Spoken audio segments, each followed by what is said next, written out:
All right, so I just had my shower, and I was asked some questions. It's not surprising. Anyway, this is an episode of my blog, What Would You Like to Learn Today? Today, actually the same day as the last episode, same evening, we're going to be learning about vision. Okay, now vision is super complicated, so I'm going to have to go pretty fast, all right? I took a shower, and then I made myself some bacon tomato sandwiches, and they're right there, and I can see them. And I took a bite out of one of them, it was delicious, and I really want to eat all of them. There are 3 of them, and they're mocking me. So, we're going to make this fast, all right? Vision, all right, eyeballs. When you're looking at an eyeball, all right, you're basically seeing the world through a clear, kind of like a plastic or an acrylic lens that your body makes out of protein, okay? And it refracts the light, so an image comes in, you see it like this, okay, it actually is refracted and projected so that it actually looks like this on the retina, okay? Now the retina is back here, okay, and it's composed of rod cells and cone cells. Rod cells, which I'm going to represent with little black guys right here, are all over the place, okay, and they detect light, basically. They're on and off. That's black and white vision, okay? They're actually super, super sensitive. The Nazis did some studies, ironically not on Jews, that found that the human eye could actually respond to 1 photon, okay? And they can ramp up or ramp down their excitability depending on if the light is bright or the light is dim, okay? In addition to those, you also have cone cells, okay, which have rhodopsin, which is a color-responding pigment, that and it's coated with different things, and that lets them respond to different colors, okay? So basically, those are actually not well distributed. They're mostly in the middle, all right, and where they really are is right here in the center, which is the fovea, okay? This really central part here, all along up in here, that's where your main color vision and like being able to resolve different colors is enabled, okay? Now here's the thing. This is basically like looking at a digital camera, okay? There's lots of little pixels, and each pixel comes from a different cell, okay? And all of those different pixels are combined into the optic nerve, okay? Now let's talk about that optic nerve. All right? If you're in the brain, you got an eyeball here, the images you want to see are actually going to be projected against the back of your skull. That's where the visual cortex is located, okay? And what you end up doing is you have the visual feed is coming from 2 eyeballs, but you want them to overlap, okay?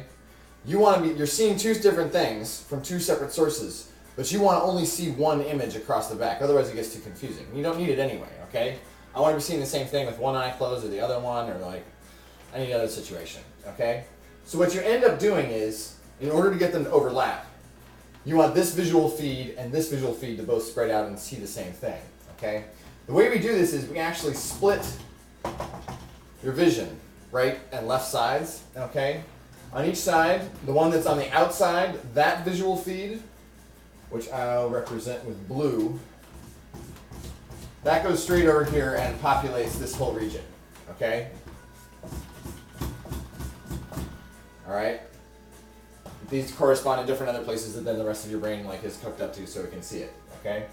Then on the other hand, you've got the inner fields of vision, and what they do is they cross over and populate the other side, okay? What we've created right here, this is something that's called an optic chiasma. Right? And it's that right there that enables us to see the same thing. Now, if you really want to have 3D like projected vision, you want to like have a 3D TV or something, what you really need is 2 images that are seen by one eye and then the other eye at the same time. Okay, I guess you could do it with little lenses or do it 2 screens side by side, and then you just have to like cross your eyes so that they overlap. Okay, like kind of like you're doing the old flying sausage trick. It's like doing that, but with TVs. Get them to overlap, and then you'll have 3D vision. But then you would need 2 cameras. But it would still work. Okay. So that explains vision, hopefully, pretty much. Let's see. That brings us to the lightning round already. Oh my god. I can smell them. Lightning round. Okay, let's talk about tattoos. Tattoos. Getting a tattoo keeps you from ever being buried in an Orthodox Jewish cemetery, which is reason enough for me. Okay? I don't know what I would ever get. I've never gotten one. I mean, I'm not averse to the idea. I don't know. Saving it. Someday. Let's see, jury duty. Somebody asked me about jury duty. I have jury duty next week. I think jury duty is awesome. I really hate it when people talk about shirking it. I think that's on the same level as, like, tax fraud, right?